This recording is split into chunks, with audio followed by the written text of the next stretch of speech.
स्वागत है आपका योगेंद्र साहू ऑनलाइन क्लासेस में। तो जैसे कि हम लोग इंडियन हिस्ट्री के चैप्टर कंप्लीट करते जा रहे हैं टॉपिक वाइज। तो आज हम लोग स्टार्ट करने वाले हैं महाजनपद काल, जिसमें हम लोग टोटल हमारे 16 जो महाजनपद हैं उनके बारे में हम लोग पढ़ेंगे। ठीक, इसके पहले हम लोग क्या क्या कंप्लीट कर चुके हैं? आपका सिंधु घाटी सभ्यता पूरा कंप्लीट हो चुका है, उसके एमसीक्यू भी लगा चुके हैं। आपका बौद्ध जैन धर्म भी कंप्लीट हो चुका है, उसके भी हम लोग एमसीक्यू लगा चुके हैं। और आपका क्या है, जो वैदिक काल है जिसमें ऋग वैदिक काल और उत्तर वैदिक काल, वो भी आपका कंप्लीट हो चुका है, उसके भी हम लोग क्या कर चुके हैं, एमसीक्यू लगा चुके हैं। तो उसका भी आप लोग प्रिपेयर कीजिए अच्छे से। अगर आप सिर्फ वो थ्योरी पढ़ते हैं और एमसीक्यू लगाते हैं तो आपको कोई भी नोट्स बुक देखने की जरूरत नहीं है। बाकी अगर कुछ डाउट होता है तो आप लोग कमेंट करके जरूर बताइएगा। ठीक, तो हम लोग अब राजाओं के बारे में पढ़ना चालू करेंगे। ठीक, राजाओं के बारे में पढ़ना चालू करेंगे। तो ये जो महाजनपद काल है ना, महाजनपद काल, तो हम लोग जो बौद्ध बौद्ध धर्म पढ़े थे अभी पहले, है ना, इसके लेक्चर के पहले हम लोग बौद्ध धर्म कंप्लीट किए हुए हैं। तो बौद्ध धर्म के जो आपका अंगुत्तर निकाय है ना, अंगुत्तर निकाय, वहां से आपका क्या पता चलता है कि भारत 16 महाजनपदों में बटा हुआ था करके। ठीक, जो बौद्ध ग्रंथ है आपका अंगुत्तर निकाय, इसमें आपका पता चलता है कि जो भारत है आपका 16 महाजनपदों में बटा हुआ था। तो इस पॉइंट को बौद्ध वाला जो पढ़े थे उसमें भी इसको नोट कर लीजिएगा, क्योंकि थ्योरी में मैंने नहीं पढ़ाया था।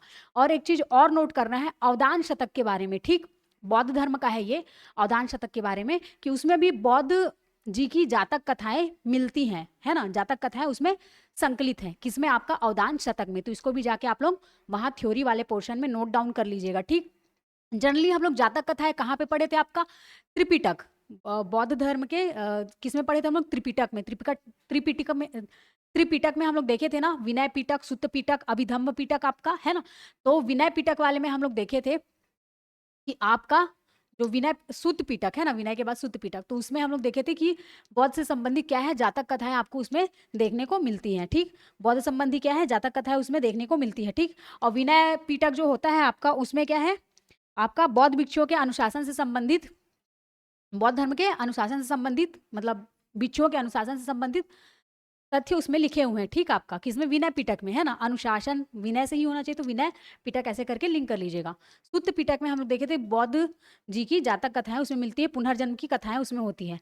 वैसी ही और जातक कथाएं कहाँ पे मिलेगी? आपकी अवदान शतक में मिलेंगी। तो इन बातों को भी आप लोगों को क्या रखना है, ध्यान रखना है। ठीक, तो अब हम लोग आज महाजनपद काल को देखते हैं। तो यहाँ से हम लोग देख लिए कि भारत जो है 16 महाजनपदों में बटा था। अब कोई सोर्स होगा तो वो सोर्स क्या है आपका? बौद्ध ग्रंथ। कौन सा? अंगुत्तर निकाय। ठीक, अंगुत्तर निकाय। तो देखिए आपका जो महाजनपद है ना, 16 महाजनपद, तो 16 के 16 महाजनपद आपके इंपॉर्टेंट नहीं है। ठीक, जैसे कि इसमें जो जो इंपॉर्टेंट होंगे सिर्फ उसी को हम लोग पढ़ेंगे, उसी के बारे में देखेंगे, उसी के राजाओं के बारे में क्या करेंगे, अध्ययन करेंगे। ठीक, और उसकी राजधानी भी हम लोग को क्या करना है, याद करना है। तो पहले स्टार्ट करते हैं महाजनपद अंग। ठीक, अंग की राजधानी क्या थी? चंपा। ठीक, राजधानी क्या थी? चंपा।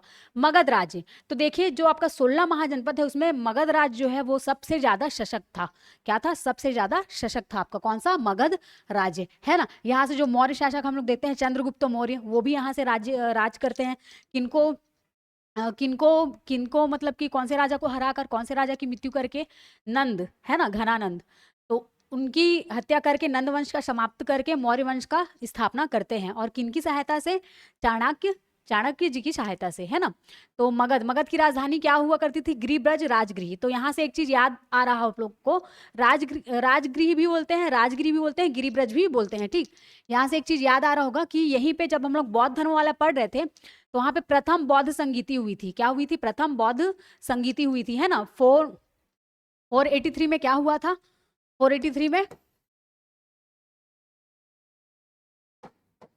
483 में महापरिनिर्वाण, बुद्ध जी का महापरिनिर्वाण हो जाता है 483 में आपका। ये तो उनका जन्म था 563 ईसा पूर्व, है ना। 483 में महापरिनिर्वाण हो जाता है। तो क्या होता है आपका? राजगृह में अजातशत्रु के द्वारा, अजातशत्रु के संरक्षक में, है ना, संरक्षण में, अजातशत्रु के संरक्षण में क्या होता है? प्रथम बौद्ध संगीति होती है ना। ठीक, तो वो चीज हम लोग यहाँ पे देखते हैं। तो यही मगध की राजधानी क्या है आपका? राजगृह है। ठीक, इस चीज को क्या रखेंगे आप लोग? याद रखेंगे। अब आते हैं काशी वाराणसी। तो काशी वाराणसी भी, वाराणसी में क्या था आपका? सारनाथ, है ना। वहीं पे क्या किए थे वो, धर्मचक्र परिवर्तन हुआ था, है ना। धर्मचक्र मतलब धर्मचक्र परिवर्तन मीन्स आपका वहीं पे वो प्रथम प्रवचन दिए थे, है ना। प्रथम प्रवचन, प्रथम उपदेश कहाँ दिए थे आपका, धर्म चक्र प्रवर्तक कहलाता है, वही कहाँ दिए थे, सारनाथ वाराणसी, है ना। सारनाथ वाराणसी, ठीक। तो काशी उस टाइम क्या है, काशी, काशी जो महाजनपद होता था उसकी राजधानी क्या होती थी, वाराणसी होती थी आपकी, ठीक।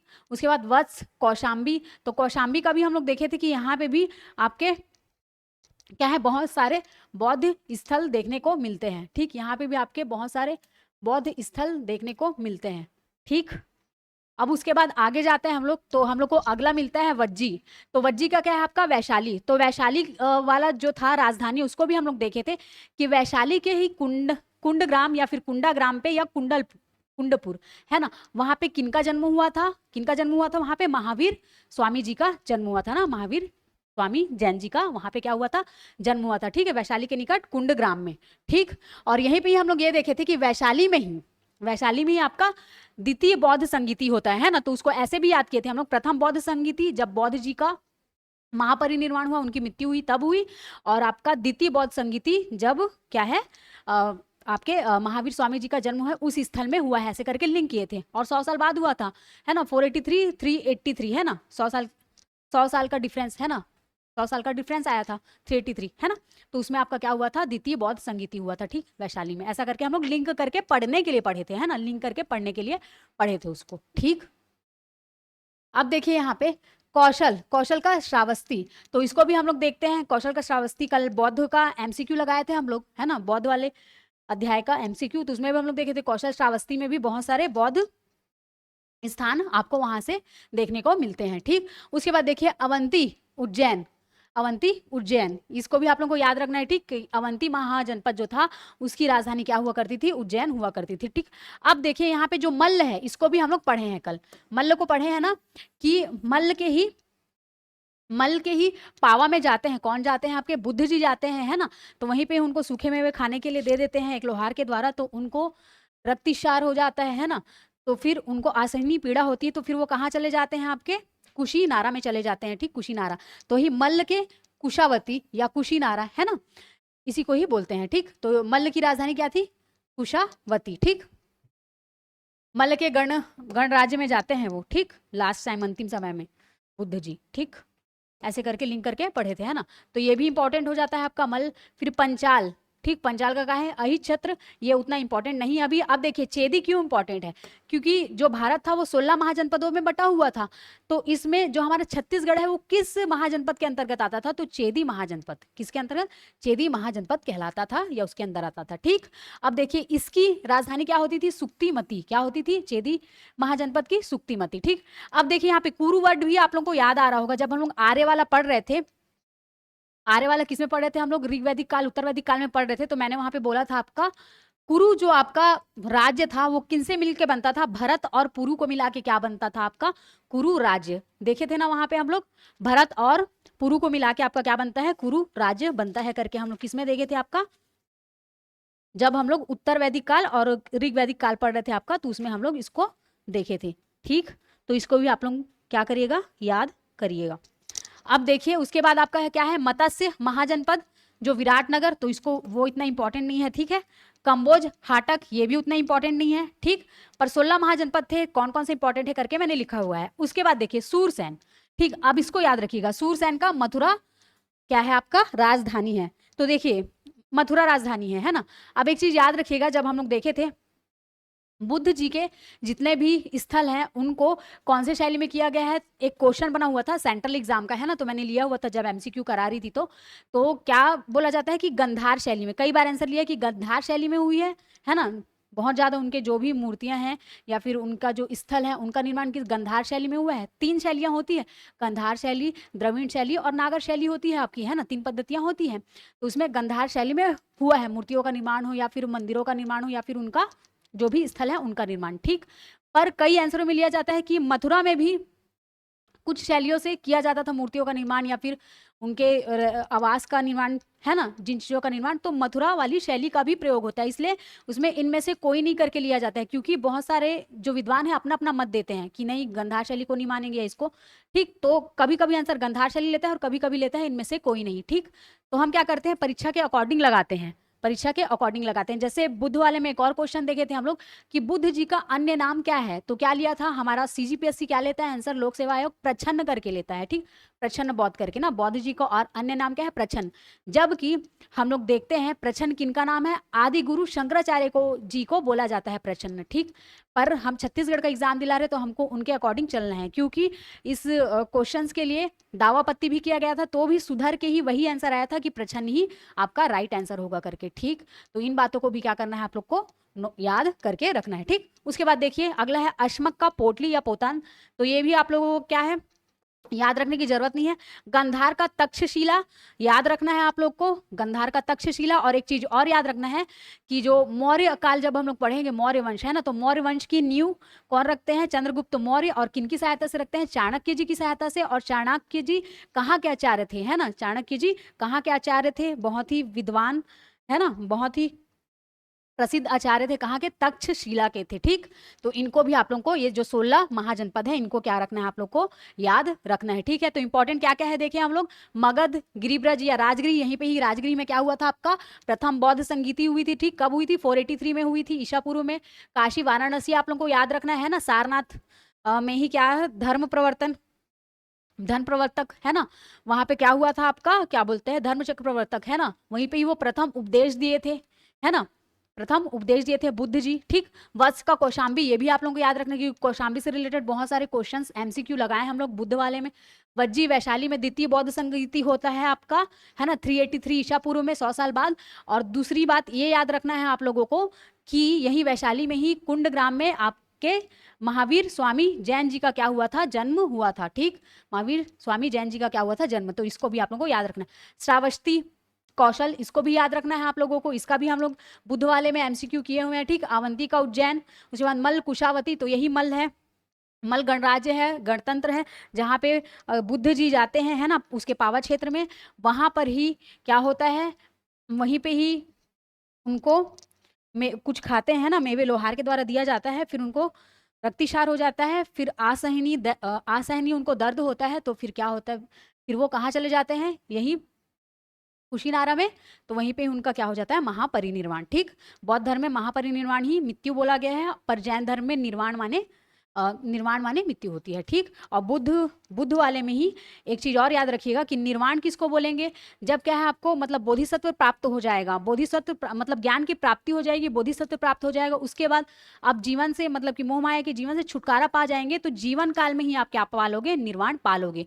पर महापरिनिर्वाण कब मिलेगा, मृत्यु उपरांत ही मिलेगा आपको महापरिनिर्वाण। इस बातों को भी ध्यान रखिएगा। ठीक, उसके बाद चेदी का मैंने बताया कि हमारा जो छत्तीसगढ़ है वो भी किसके अंतर्गत था, चेदी महाजनपद के अंतर्गत था। ठीक, फिर उसके बाद कुरु, इंद्रप्रस्थ, तो हम लोग देखे थे वो क्या बोलते हैं, जब ऋग्वैदिक काल उत्तरवैदिक काल पढ़ रहे थे, तो जो आर्य थे वो लोग, जो कुरु है, कुरु राज्य कैसे बना था आपका, पुरु और भारत राज्य दोनों को मिला के कुरु राज्य बना था। ठीक, मत्स्य विटनगर उतना इंपॉर्टेंट नहीं है, कम्बोज उतना, सूरसेन मथुरा का वही गंधार शैली, और गंधार शैली से निर्माण होता था, और मथुरा में भी एक शैली होती थी उससे निर्माण होता था करके विद्वानों के बीच मतभेद था, है ना, तो उसमें भी आंसर कभी लिया जाता है गंधार शैली या फिर इनमें से कोई नहीं करके। एक क्वेश्चन जो देखे थे हम लोग कल भी इसको डिस्कस किए थे ना, बुद्ध वाला जब पढ़े थे एमसीक्यू, है ना, तो इसको भी याद रखिएगा आप लोग।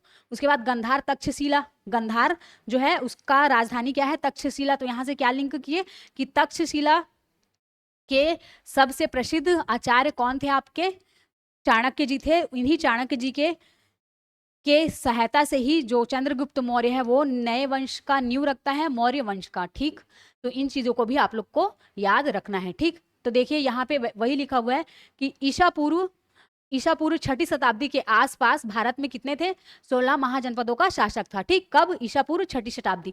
तो हम लोग जब पढ़ रहे थे तो देखिए टेनोर एक बार और देख लेते हैं, है ना, 2300 से 1750 ईसा पूर्व किसमें देखे थे हम लोग, 2300 से 1750 ईसा पूर्व आपका सिंधु घाटी सभ्यता देखे थे, है ना, सिंधु घाटी सभ्यता में क्या देखे थे, टेन्योर उसका 2300 से 1750 ईसा पूर्व। फिर उसके बाद हम लोग देखे थे 1500 से 1000 ईसा पूर्व आपका उत्तर वैदिक काल, और उसके बाद हम लोग देखे थे, है ना, 1500 से 1000 ईसा पूर्व उत्तर आपका ऋग्वैदिक काल। है ना। 1500 से 1000 ईसा पूर्व आपका ऋग वैदिक काल। फिर उत्तर वैदिक काल में क्या देखे थे हम लोग, 1000 से 600 ईसा पूर्व। फिर उसी के बाद 600 ईसा पूर्व के बाद से आपका क्या है, धार्मिक आंदोलन होने लगते हैं, है ना। छठी ईसा मतलब उसी को ही क्या बोलते हैं, छठी ईसा पूर्व छठी शताब्दी, ठीक, ईसा पूर्व छठी शताब्दी इसी को बोलते हैं, ठीक। तो अब याद रखिएगा आप लोग, यहाँ से बहुत सारे धार्मिक आंदोलन उठते हैं तो नए नए धर्म आते हैं, जैसे बौद्ध धर्म आ गया आपका, और आपका क्या आ गया, जैन धर्म आ गया, है ना। और आपका एक और देखते हैं हम लोग मौखली का, क्या चीज देखते हैं, मौखली का एक तो और हम लोग कि आजीवक संप्रदाय, है ना। मखली पुत्र गौशाल के द्वारा आजीवक संप्रदाय का भी क्या किया जाता है, उन्मूलन किया जाता है ना, मखली गौशाल के द्वारा, ठीक। तो ऐसे ऐसे धार्मिक बहुत सारे धर्म आते हैं छठी शताब्दी में। तो देखिए जब हम लोग देखते हैं सिंधु घाटी सभ्यता में, तो वहां पे क्या है कि क्या बोलते हैं, समतावादी था वहां, वो और मात्र सत्तात्मक था, है ना। समतावादी था और मात्र सत्तात्मक था, है ना। मतलब स्त्रियों की स्थिति मतलब कितनी अच्छी रही होगी कि मात्र सत्तात्मक था, धरती माता की पूजा होती थी, है ना, मात्र देवी की पूजा होती थी। फिर जब हम लोग आते हैं ऋग वैदिक काल में, तो वहां भी स्त्रियों के शिक्षाओं के लिए प्रबंध होता था, है ना। और स्त्रियों को क्या बोलते हैं, राजाओं के चुनाव के लिए समिति में भी वो भाग लेती थी। पर वही जब हम लोग आते हैं उत्तर वैदिक काल में, तो उत्तर वैदिक काल में क्या है, स्त्रियों की स्थिति दयनीय हो जाती है, उनको समिति में भी भाग लेने नहीं दिया जाता, उनको यज्ञ अनुष्ठान में बैठने नहीं दिया जाता, है ना। और वर्ण व्यवस्था यहीं से प्रारंभ हो जाता है आपका, शूद्र वैश्य ब्राह्मण क्षत्रिय, है ना। तो और पर ये चीज है, यहाँ भी अस्पृश्यता का उन्मूलन नहीं हुआ था, मतलब छुआछूत ये सब नहीं फैला हुआ था। पर जब धर्मशास्त्र का ज्ञान होता है, धर्मशास्त्र आते जाते हैं, तब फिर क्या है, छुआछूत ये सब बढ़ता जाता है ना। तो इन सब के बाद क्या होता है, धार्मिक आंदोलन होते हैं और नए नए धर्म आते हैं। तो बौद्ध धर्म में भी हम लोग देखे थे और जैन धर्म में भी देखे थे कि वहां पर भी बोला गया है कि स्त्रियों के लिए भी निर्वाण संभव है ना। और बौद्ध धर्म में तो ये देखे थे कि शूद्र एवं स्त्रियों दोनों के लिए निर्वाण संभव है, ऐसे करके इसमें स्पेशली बोला गया है ना। और ये भी देखी थी बौद्ध धर्म में जो बुद्ध की माता है ना, बुद्ध की मौसी या सौतेली माँ बोल सकते हैं उनको, प्रजापति गौतमी प्रथम मतलब महिला होती हैं जो कि बौद्ध धर्म में भिक्षुणी बन के आती है ना, ठीक। इसको भी हम लोग कल पढ़ चुके हैं, थ्योरी क्लास में देख चुके हैं और एमसीक्यू में देख चुके हैं, ठीक। तो इन बातों को भी आप लोगों को क्या ध्यान रखना है, ठीक। देखिए तो ईसा पूर्व छठी शताब्दी के आसपास भारत में कितने 16 महाजनपदों का शासन था। इनमें सर्वाधिक शक्तिशाली मगध था, जो मगध राज्य है ना, सबसे शक्तिशाली कौन सा था, मगध था, थोड़ा सा बड़ा था ये, है ना। आपका उत्तर प्रदेश में प्रसार था, थोड़ा सा बिहार का हिस्सा भी इसके प्रसार में है, ठीक। अब देखिए जिसने हर्यक वंश की, अब देखिए यहाँ पे हम लोग इसमें हर्यक वंश का बात उठा है, तो एक चीज देख लेते हैं हम लोग, ठीक। ये आपका क्या है, भारत हो गया, है ना। तो भारत जो है पहले बहुत इधर पूरा अफगानिस्तान इस साइड का पूरा एरिया आपका है ना, इस साइड का पूरा एरिया आपका और इस साइड का पूरा एरिया था, ठीक। और 16 महाजनपदों में बटा हुआ था, जिसमें मगध सबसे बड़ा था, जो उत्तर प्रदेश और बिहार को भी थोड़ा सा लेता था, ठीक। तो ये 16 महाजनपद थे। अब ये क्या है, हाँ, तो ये मगध साम्राज्य है। तो इसमें हम लोग टोटल कितने 7 डायनेस्टी को पढ़ते हैं, क्यों, क्योंकि मगध साम्राज्य ही आपका सबसे ज्यादा इंपॉर्टेंट है ना। जो 16 महाजनपद है उसमें सबसे ज्यादा इंपॉर्टेंट कौन सा है, आपका मगध साम्राज्य। तो इसमें हम लोग 7 डायनेस्टी को पढ़ेंगे, कौन कौन सा, आपका हर्यक वंश हो गया, फिर शिशुनाग वंश हो गया, फिर नंद वंश हो गया, फिर उसके बाद मौर्य वंश आएगा, फिर कर्ण वंश आएगा, फिर सातवाहन वंश, इसी को ही क्या बोलते हैं, आंध्र सातवाहन वंश भी बोलते हैं, ठीक।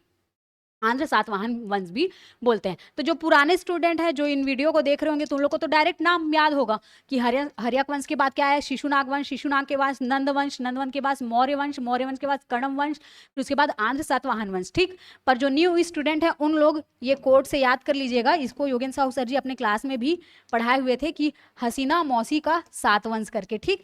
तो ये हा से मतलब हसीना के हा से हर्यक वंश हो जाएगा, हसीना के सा से क्या हो जाएगा, शिशुनाग वंश, और ना से क्या हो जाएगा आपका नंद वंश, और उसके बाद क्या है मौसी, मौसी के मौ से क्या हो जाएगा मौर्य, और मौसी के सा से क्या हो जाएगा सुंग, और उसके बाद आपका ये जो का है उसका कर्ण वंश, और ये क्या बोलते हैं आपका 7 वंश का सातवाहन वंश, ठीक।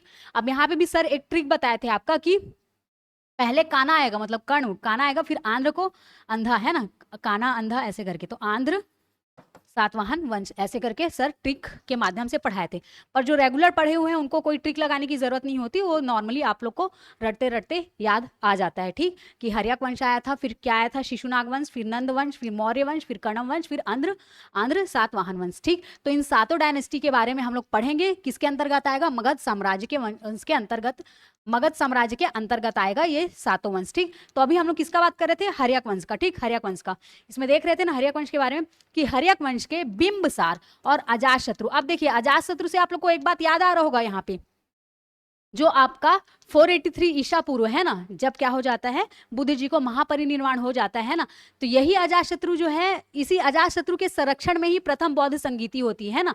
और इसके फिर और इसके अध्यक्ष कौन बनते हैं, महाकश्यप जी बनते हैं इसके अध्यक्ष। ठीक, महाकश्यप जी बनते हैं इसके अध्यक्ष। और कहाँ पे होता है, राजगीर राजगृह में होता है। ठीक, इसको भी आप लोग को क्या रखना है, याद रखना है। ठीक ठीक, तो ये वही अजातशत्रु है। तो मैंने बोला था वर्णमाला का फर्स्ट अक्षर आ, अजातशत्रु पहले याद रखना। फिर कौन आया था, काल अशोक। काल अशोक की क्या बोलते थे, काकवर्मन, है ना, द्वितीय बौद्ध संगीति में। तृतीय में फिर कौन आ जाता है, अशोक आ जाता है ना। और चतुर्थ में कौन आ जाता है आपका, कनिष्क। ठीक, चतुर्थ में कौन आ जाता है, कनिष्क। ऐसे करके हम लोग बढ़े हुए थे। ठीक, अब देखिए हर्यक वंश के बिंबसार एवं अजातशत्रु के प्रयासों से साम्राज्य का स्तर पा लिया था, है ना। जो मगध है बहुत बड़ा साम्राज्य का स्तर कभी पा लिया था, एकदम स्टार्टिंग में हर्यक वंश के बिंबसार और अजातशत्रु के प्रयास से। ठीक, किनके किनके, बिंबसार और अजातशत्रु के प्रयास से। ठीक, ये बिंबसार है। और एक बिंदुसार पढ़ेंगे हम लोग। बिंदुसार किसमें पढ़ेंगे, मौर्य वंश में पढ़ेंगे बिंदुसार। ठीक, किसका पुत्र रहता है वो, चंद्रगुप्त मौर्य का बेटा रहता है। ठीक, चंद्रगुप्त मौर्य का बेटा कौन रहता है आपका, बिंदुसार। ठीक, ये बिंबसार अलग है, ये हर्यक वंश के हैं, और वो बिंदुसार कहाँ के हैं, आपके मौर्य वंश के हैं। ठीक, इसको भी आप लोग क्या रखोगे, याद रखोगे। उसके बाद अजातशत्रु के समय यह सर्वाधिक शक्तिशाली था। जो मगध डायनेस्टी है आपका, है ना, मगध क्षेत्र, वो क्या था, बहुत ज्यादा शक्तिशाली कब था, अजातशत्रु के समय पे। अजातशत्रु के समय पे। ठीक, बहुत ही पावरफुल शासक था, है ना। उसके बाद मगध की प्रारंभिक राजधानी क्या थी, गिरिव्रज थी। ठीक, क्या थी, गिरिव्रज थी। और गिरिव्रज को ही क्या बोलते थे, यहाँ पे हम लोग देखे थे ना, राजगृह बोलते थे। ठीक, राजगृह या फिर राजगीर भी बोलते हैं उसी को, गिरिव्रज भी बोलते हैं। ठीक, अजातशत्रु का प्रथम क्या था, वो राजधानी था। ठीक, बिंबसार ने राजगृह को राजधानी बनाया। अब देखिए गिरिव्रज को ही राजगृह बोल रहे हैं हम लोग। ठीक, देखिए जो मगध है ना, मगध महाजनपद है ना, तो पहली राजधानी क्या थी, गिरिव्रज। अब क्या है, थोड़ा सा क्षेत्र चेंज, हल्का सा क्षेत्र चेंज, और उसका नाम चेंज करके क्या कर दिया, उसी को राजगृह या राजगीर बोल दिए। ठीक, पहले प्रारंभिक में राजधानी गिरिव्रज, फिर बिंबसार ने थोड़ा सा नाम चेंज किया, थोड़ा सा जगह चेंज किए, क्या बोल दिया फिर उसको, राजगृह। ठीक, इन बातों को भी आप लोग याद रखिएगा, क्योंकि देखिए अलग अलग राजा आते हैं तो अलग अलग अपनी राजधानी बनाते रहते हैं। जैसे छत्तीसगढ़ में भी हम लोग देखते हैं कि जैसे छत्तीसगढ़ में पहले किनकी सरकार थी, कांग्रेस की सरकार थी, फिर किनकी सरकार आई, भाजपा की सरकार आई। तो जैसे कि तीरथ बरत योजना था पहले, तो अभी उसी को क्या कर दिए, मुख्यमंत्री तीर्थ दर्शन योजना, है ना, नाम चेंज करते हैं अपने अकॉर्डिंग। तो ये सब चीज देखा जाता है। वैसे ही उसका भी हम लोग देखें, खूबचंद बघेल, स्वास्थ्य योजना का नाम डॉक्टर खूबचंद बघेल जी से था, तो उसको क्या कर दिए, डॉक्टर शहीद उसके उनको उसको चेंज करके कर दिया शहीद वीरनारायण सिंह, है ना, उनके नाम पर रख दिया गया है। तो ये सारी चीजें होती हैं। तो वो राजा है, तो उन्होंने नाम चेंज करके क्या कर दिया, राजगृह को, मतलब जगह चेंज करके, नाम चेंज करके क्या कर दिया, राजगृह को राजधानी बना लिए। ठीक, उसके बाद देखिए अजातशत्रु के उत्तराधिकारी उद्यन ने, उद्यन के बारे में भी हम लोग बिंदुसार में उद्यन के बारे में भी हम लोग बुद्ध वाले में देखे थे। ठीक, उद्यन के बारे में। तो यहीं पे देखिए अजातशत्रु के उत्तराधिकारी उद्यन ने पाटलिपुत्र का निर्माण कराया। अब देखिए यहाँ पे पाटलिपुत्र आ रहा है, तो यहाँ से एक चीज याद आ रहा होगा आप लोग को, जब हम लोग बौद्ध धर्म के बारे में पढ़े थे तो उसमें देखे थे प्रथम का बौद्ध संगीति हुई आपकी राजगृह, है ना, फिर द्वितीय बौद्ध संगीति आपका वैशाली में हुआ, तृतीय बौद्ध संगीति आपकी कहाँ हुई थी, फिर पाटलिपुत्र में हुई थी। कहाँ पे हुई थी आपकी तृतीय बौद्ध संगीति, आपकी पाटलिपुत्र में हुई थी। और एक चीज और याद रखिएगा, ये वही पाटलिपुत्र है जहां पे प्रथम आपका जैन संगीति भी हुआ था स्थूलभद्र के नेतृत्व में, है ना, जहां पे क्या श्वेतांबर और दिगंबर आपके दो जैन मत मिले थे। ठीक, स्थूलभद्र के नेतृत्व में हुआ था, तो श्वेतांबर जैन मत को फॉलो करने वाले स्थूलभद्र को मानते थे, है ना। तो वहीं पे प्रथम आप क्या देखने को मिलता है, जैन संगीति देखने को मिलता है, कहाँ पे, पाटलिपुत्र में। और यहीं पे तृतीय बौद्ध संगीति हुई थी। ठीक, तृतीय बौद्ध संगीति हुई थी, जिसके कौन थे हेड, कौन बने थे हेड इसके, अशोक बने थे। संरक्षक मतलब संरक्षक कौन बने थे, अशोक। और इसी के तृतीय के कौन बने थे आपके क्या बोलते हैं, अध्यक्ष। पहले में तो हम लोग देखे थे महाकश्यप, द्वितीय में सभा करके याद किए थे, है ना, द्वितीय में सभा करके याद किए थे। और तिथि का क्या था आपका, तिथि का बताइए, तिथि का क्या था आपका, मोगली पुत्र तिष्य करके था। ठीक, मोगली पुत्र तिष्य करके था। ठीक, तो यहाँ पे वही बोल रहा है कि अजातशत्रु के उत्तराधिकारी उदयन ने पाटलिपुत्र का निर्माण कराया और उसे राजधानी बनाया। देखिए पहले क्या था, पहले अजातशत्रु थे तो वो गिरिब्रज को बनाए, है ना। अजातशत्रु क्या बनाए, गिरिब्रज को बनाए। देखिए अजातशत्रु है ना, यहाँ पे बिंबिसार जी हैं, राजगृह को राजधानी बना रहे हैं। और क्या बोलते हैं, मगध की प्रारंभिक राजधानी, यहाँ पे देखिए मगध की प्रारंभिक राजधानी गिरिव्रज है, ठीक। प्रारंभिक राजधानी मगध की क्या है, गिरिव्रज है। फिर बिंबिसार क्या करते हैं, राजगृह को बनाते हैं। फिर उद्यान, उद्यान पाटलिपुत्र का निर्माण कराते हैं और उसे राजधानी बनाते हैं, ठीक। उद्यान क्या करते हैं, पाटलिपुत्र का निर्माण कराते हैं और उसको राजधानी बनाते हैं। इस चीज को भी याद करिएगा। और जो बौद्ध धर्म का मैंने बताया उसको भी यहाँ पे रिलेट करिएगा, ताकि आपका रिवीजन हो जाए। जो पिछली क्लास आप लोग पढ़ चुके हैं उसका क्या हो जाए, रिवीजन हो जाए, ठीक। उसके बाद देखिए वत्स, कौशल एवं अवंती अन्य प्रमुख महाजनपद थे। चलिए अवंती का वो बताइए राजधानी क्या है।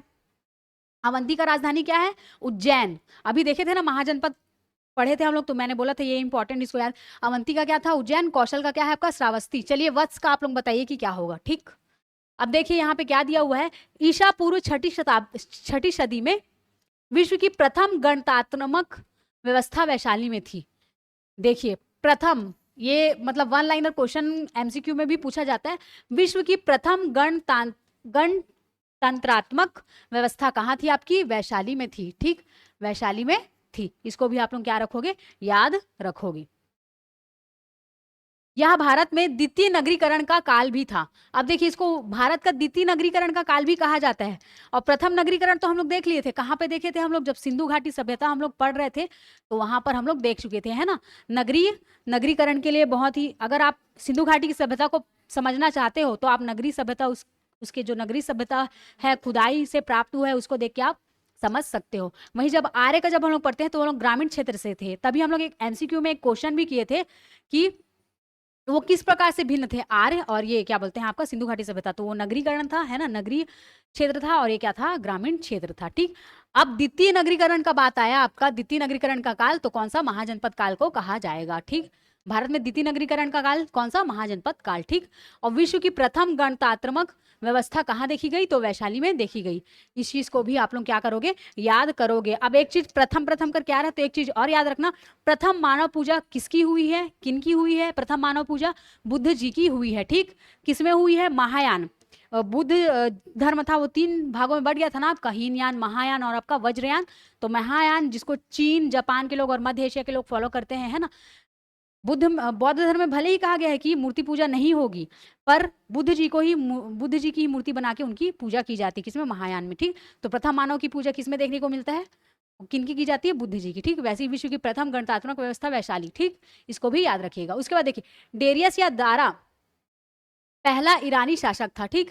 पहला ईरानी शासक था। देखिए डेरियस या दारा क्यों इसका नाम आ रहा है, डेरियस या दारा या पहला ईरानी शासक था, सिकंदर के साथ पोरस के राजा, है ना, पोरस के राजा का क्या होता है, युद्ध होता है ना, जिसको आज के डेट में हम लोग क्या बोलते हैं, ईरान। इसीलिए यहाँ पे इस लाइन को दिया गया है कि डेरियस या दारा पहला ईरानी शासक था। तो अभी देखेंगे सिकंदर का भी बात करेंगे आगे, तो उसको हम लोग देखेंगे। अब देखिए यहाँ पे क्या है, जिसने भारत पर 516 ईसा पूर्व में आक्रमण कर भारत के कुछ भाग को अपने अधीन किया था, ठीक।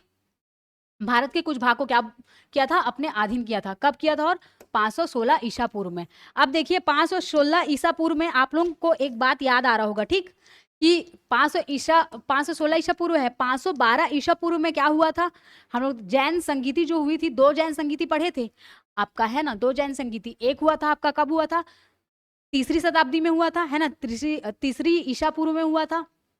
और उसके बाद वाला कब हुआ था आपका, 512 ईसा पूर्व में हुआ था, ठीक। एक तो आपका हुआ था स्तुलभद्र के नेतृत्व में, है ना, और एक किसका हुआ था, देवाधि श्रवण के द्वारा हुआ था, है ना। तो उसको भी याद रखना करके मैंने बोला हुआ था, ठीक। अब देखिए यहाँ पे ये जो डेरियस दारा है, जो पहला ईरानी शासक है, जो चीज पहला बोल रहा है उसको आप लोग को याद रखना है, ठीक। जिसने भारत पर कब आक्रमण किया, 516 ईसा पूर्व में आक्रमण कर भारत के कुछ भाग को अपने अधीन किया था, यहाँ से भारी कर प्राप्त करता था, ठीक। उसके बाद अब सिकंदर पे आ जाते हैं हम लोग, ठीक। सिकंदर पे आ जाते हैं। अब सिकंदर पे क्यों आ रहे हैं, क्योंकि इसी सिकंदर के कारण ही जो आपका जो ये मौर्य वंश जो देखने को मिलेगा वो कहीं ना कहीं उसका रीजन क्या है, सिकंदर है, ठीक। तो देखिए जो सिकंदर जो है वो कहाँ का शासक था, मकदूनिया का शासक था, ठीक।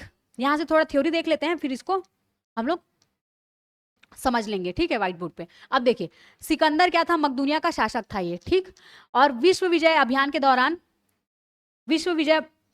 दौरान कहाँ आया था ये, भारत आया था, ठीक। कहाँ का शासक था, मकदूनिया का शासक था। विश्व विजय अभियान के दौरान 326 ईसा पूर्व में कहाँ आया था ये, भारत में आया था, ठीक। कहाँ आया था, भारत में आया था। तो इसका जन्म याद रखिएगा 356 ईसा पूर्व याद रखिएगा, ठीक। 356 ईसा पूर्व। और कब आया है ये, भारत 326 ईसा पूर्व, ठीक। मतलब कि अभियान के दौरान 326 ईसा पूर्व में इसने भारत पर आक्रमण किया। पुरु या पौरस से हाइडेस्पीस झेलम नदी के तट पर क्या होता है, उसका युद्ध होता है, ठीक। युद्ध होता है। उसके बाद पराजित होने के बाद पुरु ने कहा मेरे साथ अन्य राजाओं जैसा व्यवहार किया जाए, है ना, मतलब कि राजाओं, मतलब जितने भी राजाओं के साथ वो युद्ध जीतता था उनके साथ जैसा व्यवहार करता था वैसे ही मेरे साथ व्यवहार किया जाए। सिकंदर के हमले के समय उत्तर भारत पर नंद राजवंश का शासक था, ठीक। सिकंदर की भारत में सफलता के कारणों में भारत में केंद्रीय सत्ता का अभाव था, ठीक। सिकंदर जो है वो जितने भी महाजनपद थे, है ना, तो एक एक महाजनपद को हरा के अपने साथ सम्मिलित करके, मतलब सेना बड़ी होती जाती थी, फिर क्या करता था अगले पे वो क्या करता था, आक्रमण करता था। तो वही बोल रहे, केंद्रीय सत्ता का अभाव था, उसकी श्रेष्ठ सेना तथा देशद्रोही भारतीय शासक। तो ये भारतीय शासक उसकी मदद करते थे, है ना। जब हम लोग अंग्रेज वाला भी पढ़ते हैं तो उसमें भी क्या देखा जाता है कि हमारे ही कुछ भारतीय लोग अंग्रेजों की क्या करते हैं, सहायता करते हैं, ठीक। तभी तो वो इतने समय तक राज करते हैं, ठीक। भारत में पहली बार ग्रीको सिकंदर द्वारा सैनिक शासन की स्थापना की गई। तो ये भी बहुत इंपॉर्टेंट पॉइंट है, क्या है, भारत में पहली बार ग्रीको सिकंदर द्वारा सैनिक शासन की स्थापना की गई। ये मकदूनिया कौन से देश का है, मकदूनिया ग्रीक का, ठीक। मकदूनिया कहाँ का है, ग्रीक देश का है, ठीक। अभी हम लोग इसको सिकंदर के बारे में अच्छे से समझ लेते हैं, ठीक। यहां से तो देख लिया हम लोग मगध डायनिस्टी, 7 वंश पढ़ेंगे हम लोग, ठीक। अब चलते हैं आगे। अब देखिए जो सिकंदर है ना, सिकंदर से रिलेटेड जो जो यहाँ पे टॉपिक जो डले हुए हैं टॉपिक्स, है ना, मतलब कि कीवर्ड्स उनको आप लोग को याद रखना है। तो सिकंदर सबसे पहले सिकंदर के पिता का नाम आप लोग को याद रखना है। क्या नाम था उनका, फिलिप था। क्या नाम था उनका, फिलिप था। देखिए सिकंदर की जो माता होती है वो चाहती थी कि सिकंदर राजा बने, है ना, सिकंदर राजा बने। तो वो क्या करती है, अपने पति फिलिप को क्या दे देती है, जहर देके उनको मार देती है, ताकि मेरा बेटा क्या है, शासक, मतलब कि वहां का राजा बने। और वो राजा बन जाता है सिकंदर। तो अब देखिए सिकंदर को क्या बोलते हैं, अलेक्जेंडर बोलते थे, ठीक। सिकंदर को क्या बोलते थे, अलेक्जेंडर। यहाँ के लोग उसका उच्चारण अच्छे से नहीं कर पाया तो अलेक्जेंडर क्या हो गया आपका, सिकंदर हो गया। और इन्हीं को ही अलेक्जेंडर तृतीय भी बोला जाता है। क्यों तृतीय बोला जाता है, अलेक्जेंडर तृतीय, क्योंकि इनके वंश में रहे होंगे। तो अलेक्जेंडर 1, अलेक्जेंडर द्वितीय, अलेक्जेंडर प्रथम, अलेक्जेंडर द्वितीय, अलेक्जेंडर तृतीय, तो ये अलेक्जेंडर तृतीय भी कहलाते हैं, ठीक। अलेक्जेंडर तृतीय भी कहलाते हैं। जैसे हम लोग पढ़ते हैं ना मराठा काल में छत्तीसगढ़ का सामान्य अध्ययन पे, रघुजी प्रथम, रघुजी द्वितीय, रघुजी तृतीय, है ना। तो उसी प्रकार से अलेक्जेंडर 1, अलेक्जेंडर द्वितीय, अलेक्जेंडर तृतीय कहलाते हैं, ठीक।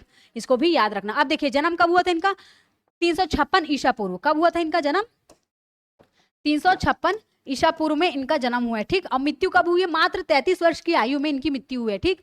कब हुई है, 323 ईसा पूर्व में, ठीक। कब हुई है, 323 ईसा पूर्व में। तो देखिए आप लोग को इससे रिलेटेड 3 चीज याद रखनी है आप लोग को, ठीक है।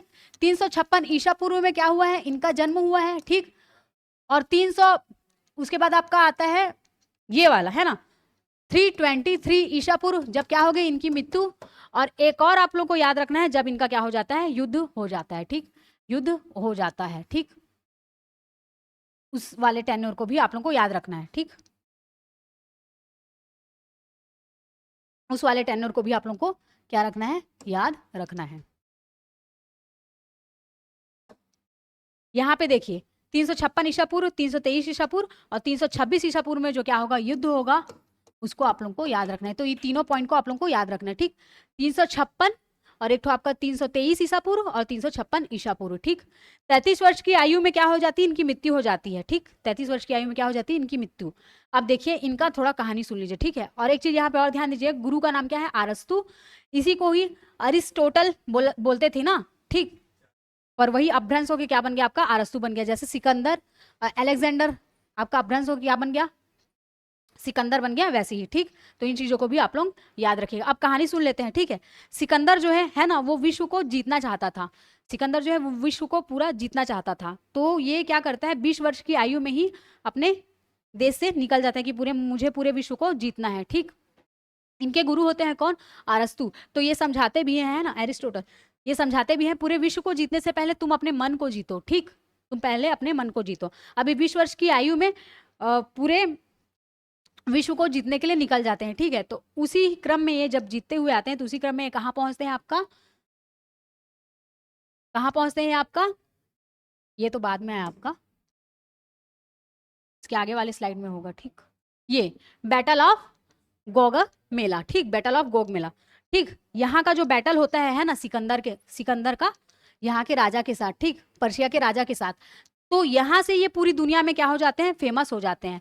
जो ये सिकंदर जो है वो कैसे फेमस होते हैं ना, पूरी मतलब विश्व को तो जीतते जीतते आ रहे हैं, पर यहाँ जो बैटल ऑफ गोग मेला है आपका, है ना, यहाँ से वो बहुत ज्यादा फेमस हो जाते हैं। क्यों? क्योंकि जो राजा होते हैं पर्शिया के राजा, है ना, इसी को क्या बोलते हैं, फारस, और आज का इसको ईरान बोलते हैं। यहीं के जो राजा होते हैं उनके पास 2.5 लाख सेना होती है, और जो आपका ये है क्या बोलते हैं आपके सिकंदर, है ना, इनके पास मात्र 50,000 की सेना होती है। फिर भी इस बैटल में किसकी विजय होती है? सिकंदर की विजय होती है, ठीक। तो अब देखिए इस बैटल को हम लोग समझते हैं कि इस बैटल में क्या होता है, ठीक। उधर देखिए 2.5 लाख सेना है आपकी, कहाँ पे? पोरस के पास, है ना, और इनके पास 50,000 की सेना है। एक चीज और याद रखिएगा आप, सिकंदर में इनके 2 सेनापति होते हैं, कौन? सेल्यूकस निकेटर, है ना, और एक कौन होते हैं? निर्याकस। सेल्यूकस निकेटर होते हैं और एक निर्याकस होते हैं। सेल्यूकस निकेटर आपके थल के सेना होते हैं और हेड होते हैं, और ये क्या, जल के सेना के हेड होते हैं, ठीक ठीक। सेल्यूकस निकेटर और ये निर्याकस, तो इन दोनों को भी आप लोग को याद रखना है। अब देखिए जब मतलब कि आते हैं वो युद्ध करने के लिए, है ना, इनके साथ, किनके? पोरस के साथ, ठीक। तब इनके जो सेना है वो बोलते हैं कि हमारी सेना कितनी छोटी है, 50,000 हमारी सेना है, उनके 2.5 लाख सेना है, तो हम कैसे जीत पाएंगे करके, ठीक। और जो सिकंदर जो राजा है, उनके में एक खूबी भी थी कि जैसे बाकी राजा क्या करते हैं, पहले सेना होती है फिर अब हेड पीछे होते हैं, पर सिकंदर क्या करता था, अपने सेना के पहले खुद को रखते थे, अपने सेना के पहले खुद रहते थे, उस क्या बोलते हैं युद्ध का क्या करते थे, वो नेतृत्व करते थे। तो इससे आत्मबल मिलता है, जितने भी सेना के हमारे राजा खुद सामने हैं, लड़ने के लिए तैयार है, तो वो और जी जान से लड़ते थे, ठीक। इन चीजों को भी याद रखिएगा, ठीक। अब देखिए यहाँ पे जब पर्शिया के राजा के साथ उनका युद्ध होना रहता है तो उनके सैनिक लोग बोलते हैं कि बहुत कम हमारे पास बहुत कम सेना है और उनके पास बहुत ज्यादा सेना, हम कैसे युद्ध को जीत पाएंगे। तो जो सिकंदर जो होता है वो बोलता है कि मुझे बस 1 पहर का आप लोग समय दीजिए, मैं जैसा बोलता हूँ वैसा करना, ऐसे करके। तो क्या करते हैं, ये वाले स्लाइड से देखते हैं, ठीक। तो वो क्या करते हैं, जो सामने 2.5 लाख सेना है आपकी, है ना, सामने जो 2.5 लाख सेना है यहाँ पे, और यहाँ पे आपके क्या है, जो पारस का राजा है ना, पोरस, जिसको आज का ईरान बोलते हैं, वहां का राजा यहाँ पे है आपका। अब देखिए यहाँ पे क्या है, जो सेल्यूकस निकेटर होता है उसको क्या बोलते हैं, तुम लेफ्ट साइड से जाना, कहाँ से जाना, लेफ्ट साइड से, और फ्रंट में निर्याकस को रख देते हैं, है ना, फ्रंट में निर्याकस को रख देते हैं, और जो सिकंदर होते हैं वो खुद राइट साइड पे रहते हैं, ठीक।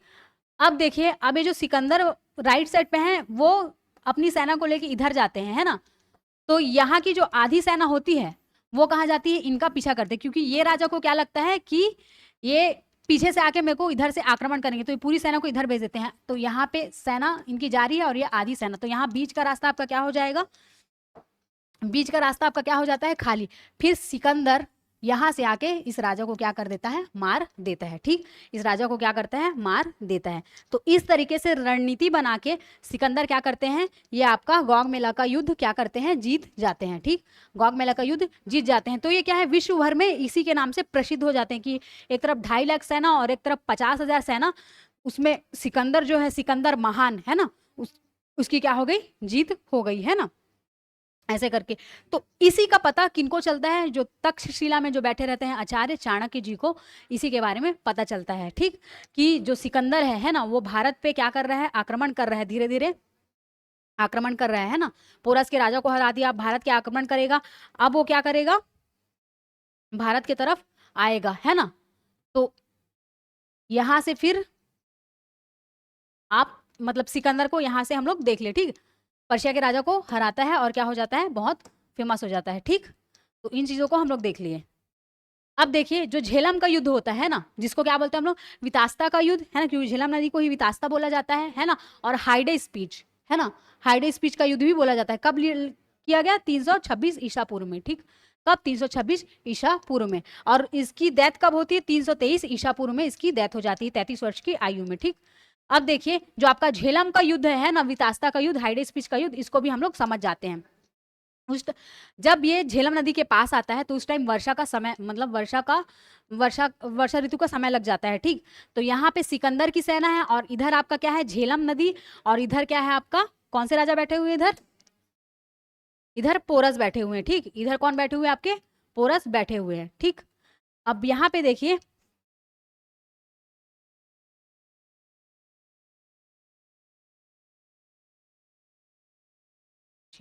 यहाँ पे हम लोग देखे थे पर्शिया के राजा के साथ युद्ध हुआ, इसलिए वो फेमस हो गए।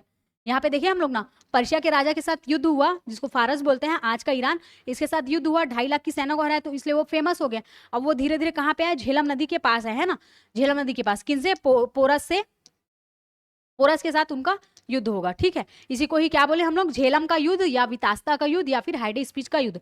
अब देखिए यहाँ पे इसका टेन्योर क्या है, 326 ईसा पूर्व, है ना, 326 ईसा पूर्व का बात है। तो ये देखिए आपका क्या है, ये झेलम नदी है ना, झेलम नदी, इधर क्या है, सिकंदर अपने दोनों जो उसके दो मेन सैनिक है ना, सेलुकस निकेटर और कौन है आपका, निर्याकस, है ना, उसके साथ, और बहुत सारी अपनी जितनी भी सेना उनके साथ, ठीक। और क्या का समय लग गया है आपका, वर्षा ऋतु का समय लग गया है, ठीक, वर्षा ऋतु का समय लग गया है, ठीक। अब इस नदी को पार करके वो ये यहाँ पे जो पोरस नाम का राजा है उसको क्या करना चाहता है, यहाँ पे आक्रमण करना चाहता है, ठीक। अब ये जो राजा है इसको पता लग जाता है कि सिकंदर जो है वो यहाँ पे आक्रमण करने वाला है, ठीक।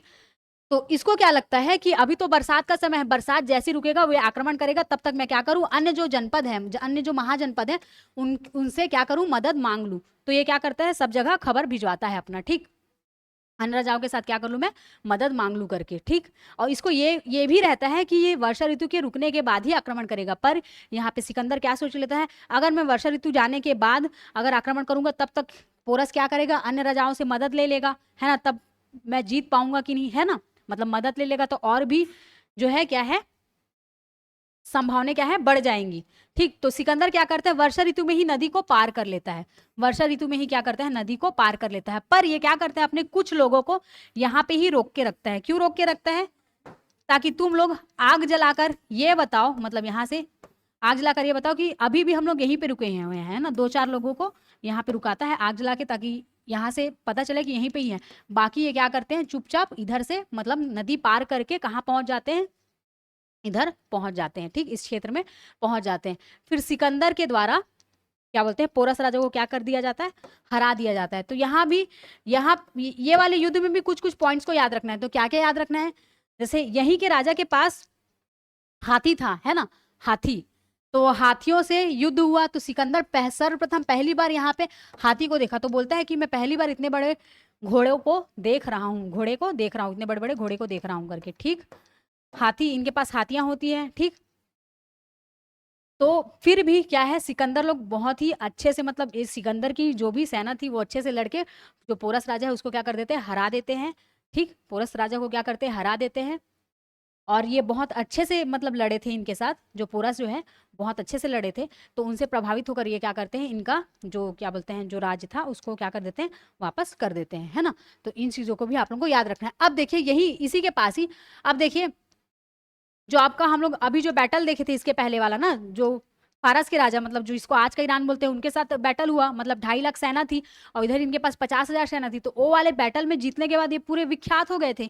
तो तक्षशिला के जो आचार्य हैं, चाणक्य जी, है ना, उनको इसकी भनक लगती है। तो वो जानते हैं कि वो धीरे धीरे करके कहाँ पे आएगा, इधर हमारे जो भारत क्षेत्र है उधर आएगा। तो जो 16 महाजनपद बटा है उसको धीरे धीरे वो क्या करेगा, जीतते जाएगा। तो मैं क्या करूं, जो केंद्रीकृत है ना, मगध राज्य जो कि सशक्त है ना, उनको जाके बताऊं, ताकि वो इस पर विचार करें, है ना, कि सिकंदर आएगा तो उसको कैसे हराना है। और जो भारत का सर्वप्रथम क्या करूं, केंद्रीकरण करूं, है ना, अखंड भारत का निर्माण करूं, ताकि मगध जो महाजनपद है वो सभी जनपदों को समझाए कि सिकंदर बाहर का शासक आ रहा है, उसको कैसे हम लोगों को लड़ना है करके, है ना।